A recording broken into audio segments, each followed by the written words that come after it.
하나님 말씀 봅니다. 신약성경 마가복음 8장 1절에서 10절 말씀까지입니다. 마가복음 8장 1절로 10절 말씀, 신약성경 마가복음 8장 1절로 10절 말씀 제가 읽어드립니다. 그 무렵에 또 큰 무리가 있어 먹을 것이 없는지라 예수께서 제자들을 불러 이르시되 내가 무리를 불쌍히 여기노라. 그들이 나와 함께 있은지 이미 사흘이 지났으나 먹을 것이 없도다. 만일 내가 그들을 굶겨 집으로 보내면 길에서 기진하리라. 그 중에는 멀리서 온 사람들도 있느니라. 제자들이 대답하되 이 광야 어디서 떡을 얻어 이 사람들로 배부르게 할 수 있으리까? 예수께서 물으시되 너희에게 떡 몇 개나 있느냐? 이르되 7이로소이다 하거늘 예수께서 무리를 명하여 땅에 앉게 하시고 떡 7개를 가지사 축사하시고 떼어 제자들에게 주어 나누어 주게 하시니 제자들이 무리에게 나누어 주더라. 또 작은 생선 2마리가 있는지라 이에 축복하시고 명하사 이것도 나누어 주게 하시니 배불리 먹고 남은 조각 7광주리를 거두었으며 사람은 약 4,000명이었더라. 예수께서 그들을 흩어 보내시고 곧 제자들과 함께 배에 오르사 달마누다 지방으로 가시니라. 아멘. 아까 우리 찬양 불렀던 것 Who am I? 영어 제목은 이렇게 되는데 제가 유스그룹 EM 사역할 때 많이 불렀던 노래인데 지금까지 번안이 안 돼 있다가 최근에 번안된 가사가 기가 막히게 Who am I? 내가 누구냐? 오늘 본문에 의하면 하나님이 불쌍히 여김을 받을 자다 이 말이죠. 내가 불쌍히 여긴다. 그 내가란 주어가 굉장히 중요합니다. 하나님이 불쌍히 여기면 나를 여러분 두려워할 것 없습니다. 연일 폭염이 계속되죠. 그래서 9월 첫 주를 맞습니다. 문득 이런 생각이 듭니다. 삶이 고달프다. 인생이 참 힘들다는 걸 진짜 몸으로 느끼잖아요. 비지땀을 흘리고.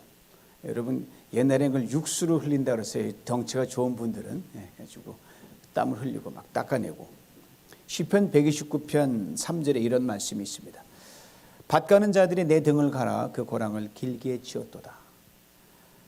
농사를 한 번도 지어보지 않는 사람도요, 밭은 땅에다 가는 거예요.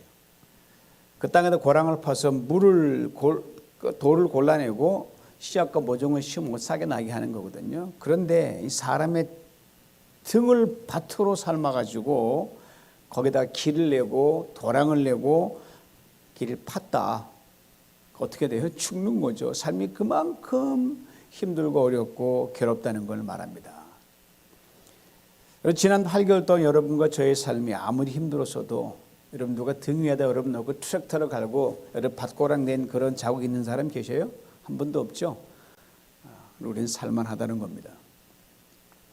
먹고 살기도 힘든데 이런저런 삶의 문제로 정신을 못 차리고 있는데 누군가 등에 탁 올라타요? 그리고 나를 밭으로 삼고 막 밀어붙입니다. 못살게 굴고 고랑을 파서 여기저기 사정없이 후벼 파서 힘들게 만듭니다. 그건 정말 견딜 수 없는 고통이죠. 노예나 다름없는 그런 삶이었기 때문입니다. 오늘 본문에 바로 이렇게 사는 그런 사람들이 나옵니다. 사는 게 아닌 사람들이 나와요. 이들의 삶은 누군가가 이들의 등짝에 올라가가지고 밭을 갈아 달되 도랑을 파 그렇게 힘들게 그들의 삶을 몰아갔습니다. 그리고 그렇게 몰아감을 당하는 사람이 소수가 아니라 굉장히 많은 사람들, 그 오늘 본문은 무리라고 했습니다. 오늘 본문의 무리에 이렇게 증거합니다. 그 무렵에 또 큰 무리가 있어 먹을 것이 없는지라. 그 무렵이라고 했는데 쉽게 얘기하면 지금부터 시간을 거슬러 올라가서 2000년 전 이스라엘 로마의 식민지로 있었던 그때를 연상하시면 됩니다.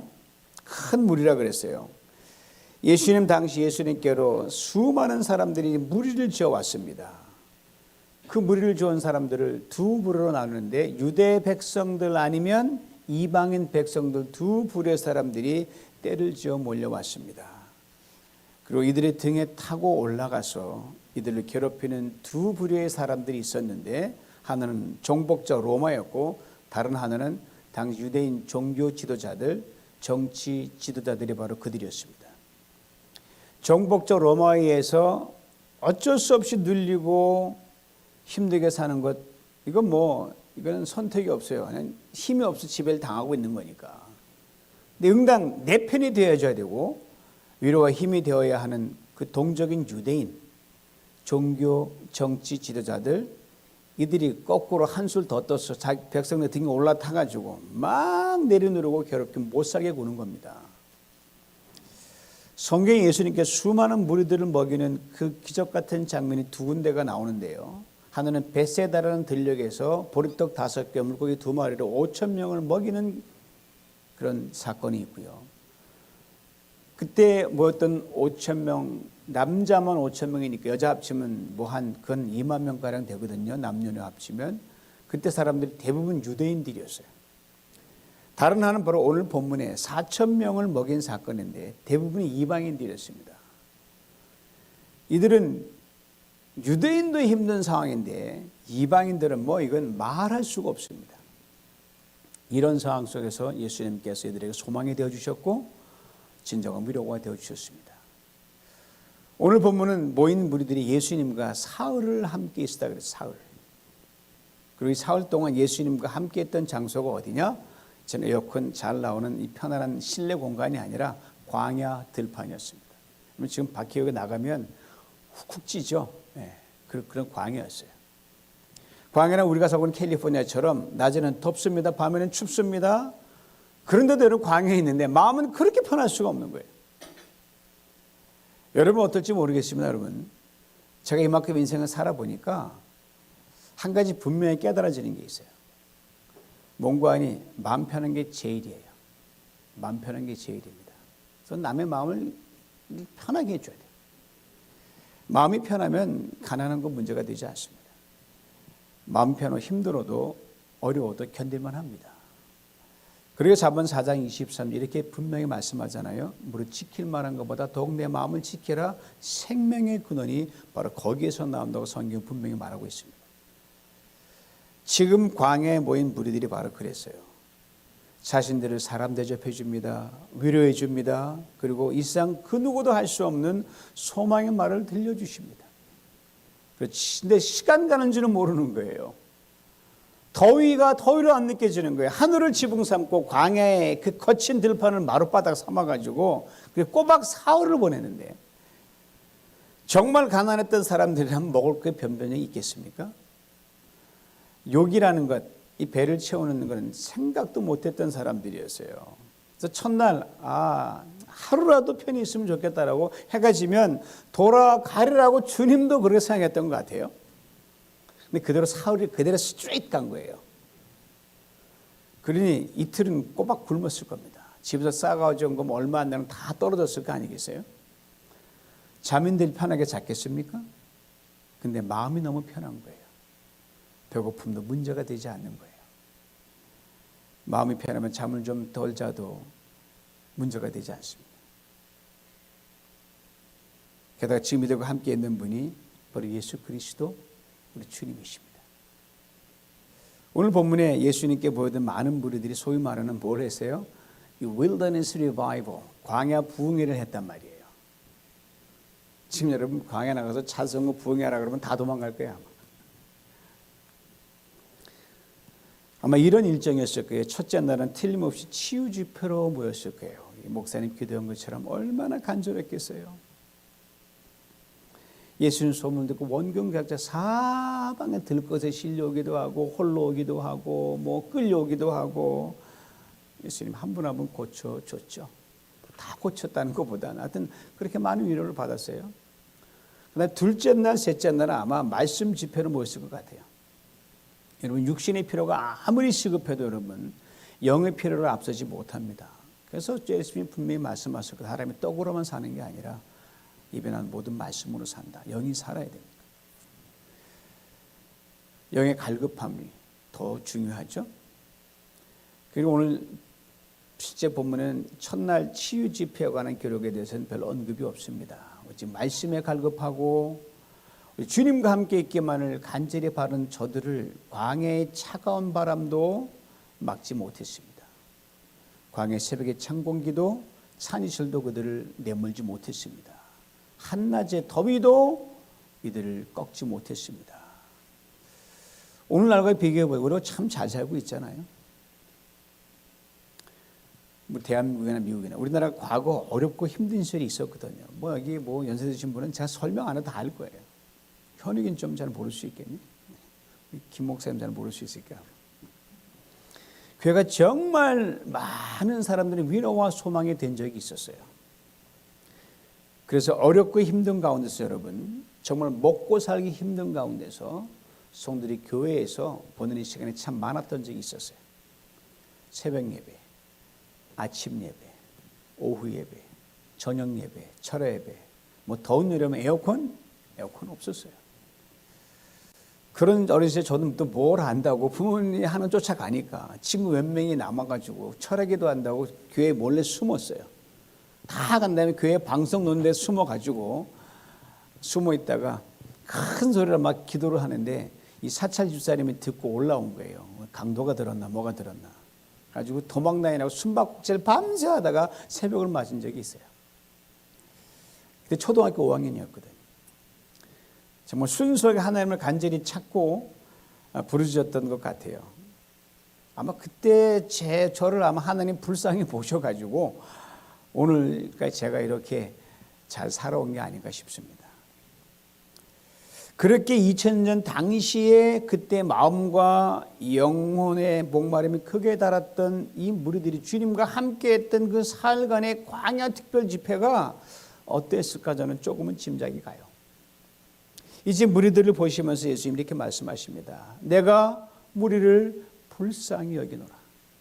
I have compassion on the multitude.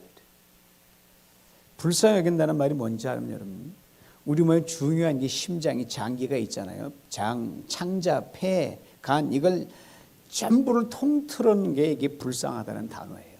오장육부를 다 끄집어낼 정도로 애끓는다는 거예요. 단순히 안 됐다는 수준이 아니라 여러분 딱 보는 순간 이 창자 옹은 이 안이 요동을 치는 거예요. 가슴에 파고들고 뒤틀리는 아픔을 느낀다는 겁니다. 정말로 사랑하는 사람의 정말로 불쌍히 길 때는 그 아픔은 내 몸 속속들이 다 전달이 됩니다. 예수님이 무리들을 그렇게 불쌍히 여기셨어요. 성경에 보면 예수님이 우셨다는 대목이 있거든요. 한 3군데 정도가 돼요. 근데 하시는 거 3군데뿐이겠어요. 울지 않으면 예수님 목회를 못 하셨어요. 셀 수 없이 많이 울었던 예수님인데 기록은 3번밖에 안 나옵니다. 오늘 본문사하고 눈물은 없지만 분명히 많이 우셨을 것 같아요. 안 우셨겠어요? 그 모습 보고? 지금 등이 밭이 갈리듯 내리눌리고 깊은 고립해 있는 그런 힘들고 어려운 가운데서 그것도 이방인들이 말씀을 사모하고 땀 뻘뻘 흘리면서 모여 있는 거예요. 자리를 뜰 줄도 모릅니다. 그 자리에 아이들도 와 있어요. 우리 주님은 견딜 수 없습니다. 내가 무리를 불쌍히 여기노라. 바로 주님이 무리를 불쌍히 여기는 그 시간에 여러분 기적이 일어난 겁니다. 이것을 우리는 잊지 말아야 됩니다. 우리가 누구를 불쌍히 여기는 마음, 다른 사람의 아픔이 내 육신까지 전달하는 그 절실한 그 순간에 그 자리에서 기적이 일어납니다. 내게 무엇이 있다 없다가 중요한 게 아닙니다. 내게 능력이 있다 없다 중요하지 않습니다. 여러분 예수 믿는 사람들이요 뭐 있니 없니 뭐 손에 쥐니 없니 그것처럼 바보 같은 짓이 없어요. 내가 얼마나 절실한 마음으로 남을 불쌍히 여기는 이것이 중요해요. 예수님께서 말씀을 이어가십니다. 그들이 나와 함께 있은지 이미 사흘이 지났으나 먹을 것이 없도다. 먹을 것이 없다고 했어요. 우리 주님 정확하게 보셨죠. 먹을 것, 경제 문제 결코 가볍게 보지 않으십니다. 나와 함께 있은지 이미 사흘이 지났다고 말씀하십니다. 물론 시간적으로 사흘이지만 여러분 우리가 주님께 간절히 매달려온 지나온 시간들을 사흘이라고 볼 수 있습니다. 우리 주님은 여러분과 제가 얼마나 간절히 주님과 함께 있기를 사모했는지 그 절실함과 그 시간들 다 기억하십니다. 우리 여기까지 온 것 여러분 사람이 힘으로 여기까지 올 수 없어요. 여러분 불가능해요. 우리의 간절함을 보시고 기이하게 인도하신 거거든요. 그리고 이렇게 말씀하십니다. 만일 내가 그들을 굶겨 집으로 보내면 길에서 기진하리라. 그 중에는 멀리서 온 사람들도 있느니라. 길에서 기진하리라 했습니다. 그래요. 주님은 우리가 얼만큼 견딜 수 있는지 다 아셔요. 아, 얘가 3일을 못 버티겠구나 다 아십니다. 일주일 못 버티겠구나 다 아셔요. 그 중에는 멀리서 온 사람도 있다고 했습니다. 때로 하나님께서 내 형편 모르시나 보다, 내 세상 돌아보지 않으시나 보다 생각하는데, 그러나 주님은 다 아십니다. 지금 광야에 모인 사람이 여자와 어린아이 포함해 수천 명이 모였어요. 쓱 보면 그냥 모였다, 뭐 경찰 추산으로 수천 명 이렇게 넘버만 얘기하잖아요. 묻어가잖아요. 이 많은 사람들 주님은 걸어왔는지 개별적으로 모여서 몇 명이 왔네요. 언제부터 다 알고 계시다는 거예요. 특히 멀리서 온 사람은 힘든 가운데서도 어려운 가운데서 더 힘들고 어려운 사람이 틀림없습니다. 이 주님께서 바로 여러분과 힘들고 어려운 정도들처럼 정확하게 꿰뜨고 계심을 꼭 기억할 수 있기를 원합니다. 이 말씀 하시는 주님께서 제자들에게 물으셨어요. 너희에게 떡 몇 개가 있느냐? 주님의 이 물음 여러분 결코 지나쳐서는 안 됩니다. 상식적인 물음이 아니기 때문입니다. 생각해보세요. 지금 모인 수가 수천 명이잖아요. 이 많은 사람들을 떡 몇 개로 먹일 수 있는 건 아니잖아요. 어디 집사람이 우리 팀이 콩나물밥을 하는데 요거 매길인데도 엄청나게 땀 흘리고 밤을 샜거든요. 기쁨으로. 유흥 권사님 마찬가지고. 그니 수천 명이니까 이거 뭐 콩나물 한 가도 되겠으니까 비벼 해먹는다면 말이 안 되는 수인데 떡 몇 개 내냐를 물으시는 거예요. 주님이 정신 나가신 분 같아. 그걸 어떻게 먹이시겠다는 거예요? 너에게 떡이 몇 개나 있느냐는 이 질문에 대한 우리 주님의 분명한 의도를 우리는 정확하게 캐치할 수 있어야 됩니다. 주님이 물으시는 질문의 핵심은 이거예요. 너희에게도 이 무리를 향한 불쌍함이 있느냐는 겁니다. 한번 생각해 보세요. 여러분과 우리 인간이 있으면 얼마나 있겠습니까? 우리의 능력이 크면 얼마나 크겠습니까? 고작 떡 몇 개에 불과합니다. 주님 다 아셔요. 그리고 우리가 가진 것으로 우리 능력으로 안 된다. 주님 알고 계셔요. 다만 주님의 능력이 역사할 수 있는 출발점이 믿음의 출발점, 우리의 불쌍히 여기는 마음이 있느냐를 물으시는 거고요. 좀 더 분명히 말씀드리면 우리의 불쌍히 여기는 그 마음이 주님처럼 간절한가, 이걸 묻고 계십니다. 주님의 물음에 제가 이렇게 대답합니다. 7개입니다. 제자들의 대답에 제가 이렇게 주석을 한번 달아봅니다. 주님, 사흘 동안 주님과 함께 의리와있던 이 무리들, 저들의 배고픔과 힘듦을 우리도 봤습니다. 그런데 떡 7개로는 그저 우리 허기진 것을 간신히 채울 정도밖에 안 됩니다. 내가 불쌍히 여기노라는 주님의 말씀을 듣고 이들이 얼마나 힘들까, 얼마나 배고플까를 다시 생각하게 됐습니다. 저들의 배고픔과 힘든 처지를 주님, 우리도 함께 나누기 원합니다. 아무것도 없지만 우리도 이 무리를 불쌍히 여기기를 원합니다. 그리고 이 큰 무리를 위해서 주님께서 이 떡 7개로 뭔가 하실 수 있다고 하면 주님 그리해 줄 수 있기를 원합니다. 여러분, 이게 중요합니다. 나의 소유, 나의 능력은 언제나 지극히 제한적일 수밖에 없습니다. 그러나 여기에 불쌍히 여기는 마음은 한없이 무한정으로 얹을 수 있어요. 믿음으로 얹으면 되니까. 떡 7개를 받으신 주님께서 수천 명이 모인 앞에서 감사 기도를 드립니다. 그리고 잠시 후 미처 내놓지 못했던 생선 2토막이 올라와요. 이걸 또 수천 명 앞에서 기도를 드립니다. 이 장면 상상이 가십니까? 떡 7개, 물고기 2마리. 주님의 손에만 들려져 있습니다. 주님이 딱 먹으면 끝나요. 한 사람 한 사람이 자기 손에 이처럼 떡덩이 생선 2마리를 들고 하나님께 감사를 드렸다면 it's possible. 아무것도 없어요. 예수님 혼자만 들고 계십니다. 게다가 기도하신 후에 7개와 떡 7개 생선 2마리만 수천문 앞에 딱 놨어요. 초라하죠. 하나님 그것을 기적으로 바꿔놓으셨습니다.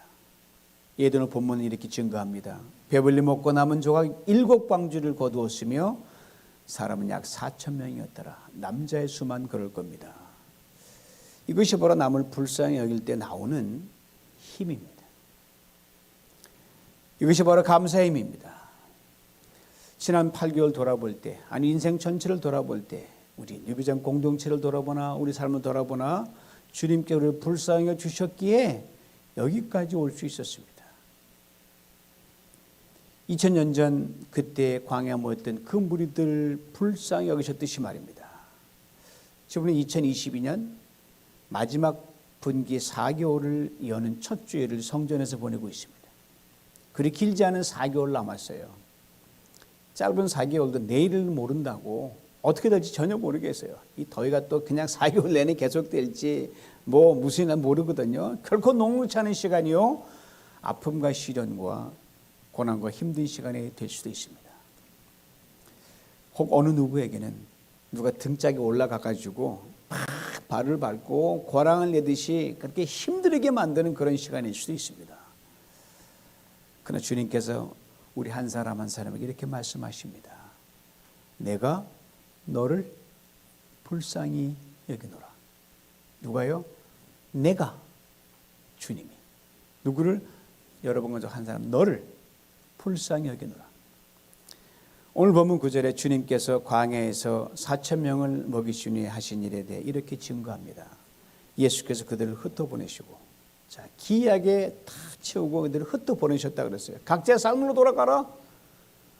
주님 우리를 불쌍히 여기셨듯이 저들도 사람들을 불쌍히 여기라는 말씀이 담겨 있습니다.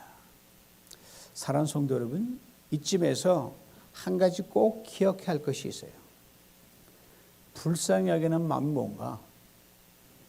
여러분, 동정하라는 게 아니에요. 착각, 불쌍히 여기는 동정이 아닙니다. 많은 사람이 동정과 착각은 동의치 않는데 동정이 결코 아닙니다. 불쌍히 여기는 마음은요, 상대방과 완전히 같아지는 거예요. 그래서 거기에 기적이 난다는 거예요. 그날 광야에서 예수님께서 무리들과 같이 되셨습니다. 그날 기적이 일어났습니다. 아신 대로 어저께 이경수 사모님이 회장으로 계신 이카사, 어바인 Korean American Senior Association, 어바인 노인이죠, 한인. 오랜 준비 끝에 노래교실을 필두로 개강을 했거든요. 어제 첫 모임을 마치고 이경수 사모님 저에게 이런 카톡을 보내셨어요. 그대로 읽어드립니다. 감사합니다. 오늘 토요 설교는 저에게 맞춤이었습니다. 은혜 받고 개강하니 기쁘네요. 어제 저녁은 조금 불안했어요. 이벤트 전에 신드롬 같은 마음이었습니다. 사모님 현재 만 80을 이미 넘기신 분이십니다. 연일 무더운 날씨에 시원한 에어컨 바람을 맞으며 노년의 일상을 편안하게 보내실 수 있는 분이십니다. 그런데 이 카사를 조직해서 한인 시니어들을 섬기기 위한 새로운 프로젝트를 그 연세에 시작한 거예요. 준비 과정에 저와 이런저런 대화를 틈틈이 나누었습니다. 이를 통해 사모님께서 혹독한 이민자의 삶을 살아오신 한인 시니어들의 결코 필설로 닿을 수 없는 아픔, 애환을 함께 나누며 기꺼이 위로자가 되고자 하셨어요. 여러분, 이민 오신 지 오래되신 시니어분들은요, 자존심 하나로 버티며 사십니다. 비록 별거 없어도 내가 그래도 이랬는데 자존심 하나로 버티시는 분들이에요. 이분들을 섬긴다는 것은 여러분, 같아지고자 하는 마음, 즉 불쌍히 여기는 마음이 없으면 결코 가능하지 않습니다. 사모님께서 이분들을 불쌍히 여기는 마음을 품고 이분들 속으로 뛰어들어가셨습니다. 그런데 이 일을 감당할 힘과 자원은 제로에 가까웠어요. 오늘 본문에서와 같이 수천 명을 먹이게 제자들이 내놓은 떡 7개와 생선 2토막 수준밖에 안 됐어요. 그렇게 사모님께서 어제 저녁은 좀 불안했어요. 저 그 말씀이 무슨 말씀인지 제가 다 알아요. 진짜 아무것도 없었으니까. 사모님의 글은 뭐예요? 주님, 아무것도 아닌 제가 손에 들건 떡 7개, 생선 2토막뿐입니다. 이것으로 내일 뭘 하겠다는 겁니까? 어떻게 하면 좋습니까? 주님을 향한 간절한 호소가 건에 담겨있는 걸 제가 읽었거든요. 근데 불쌍히 여기는 그 마음 하나만 가지고 믿음으로 담대히 개강을 맞았습니다. 기적이 일어났어요. 첫날 예상을 뛰어넘고 여러분 몇 명이 모였는지 아세요? 33명이 모였어요. 이 몸을 통해 많은 분들이 주님께로 돌이키는 생명의 역사가 계속 일어날 줄 믿습니다. 그렇습니다. 불쌍히 여기는 마음은요, 생명을 얻는 강력한 마중물입니다. 그러게 주님께서 말씀하십니다. 내가 불쌍히 여기노라. 가진 것이 없어도 괜찮습니다. 나이가 많아도 괜찮습니다. 몸이 약해도 no problem. 딱히 변변한 재능이 없어 no problem. 왜요? 주님께서 여러분을 먼저 불쌍히 여겨 주시기 때문입니다. 주님이 불쌍히 여겨 주시면 여러분의 한계적 상황, 아무것도 안 떠 7개와 생선 2토막통에 기적이 일어납니다. 그리고 주님이 이렇게 말씀하시는 거 아니에요. 너도 불쌍히 여겨라. 주님이 이 마음을 품고 세상 속으로 들어가시기 바랍니다. 상대가 누구든 상황이 어떻든 그 속으로 들어가시기 바랍니다. 그리 될 때 우리 각자로 하여금 가난한 가운데서도 어렵고 힘든 가운데서도 많은 사람들을 먹이고 또 남음에 있는 신비한 기적을 반드시 보게 하실 것입니다. 오늘 마지막에 한 지명의 이름이 나와요. 달마누다. 마태복음 마가단이라고 되어 있는데 갈릴리 해변의 작은 마을입니다. 이곳에 상처 입은 사람들이 많이 살고 있었어요. 그 작은 갈등과 삶의 아픔들을 안고 살아가는 사람이 굉장히 많이 살고 있었어요. 타지에서 이주온 각양각색의 사람들이 서로 뒤엉켜 살아가고 있는 마을이었습니다. 굳이 비유하자면 이곳 이민자의 삶의 현장입니다. 무리들을 먹이시는 주님께서 가신 곳이 바로 이 마을이었습니다. 이들을 불쌍히 여기시는 마음 하나 품고 가셨습니다. 여러분이 계신 삶의 자리가 바로 이민자들이 치열하게 삶을 살아내는 그 달마누다라는 마을입니다.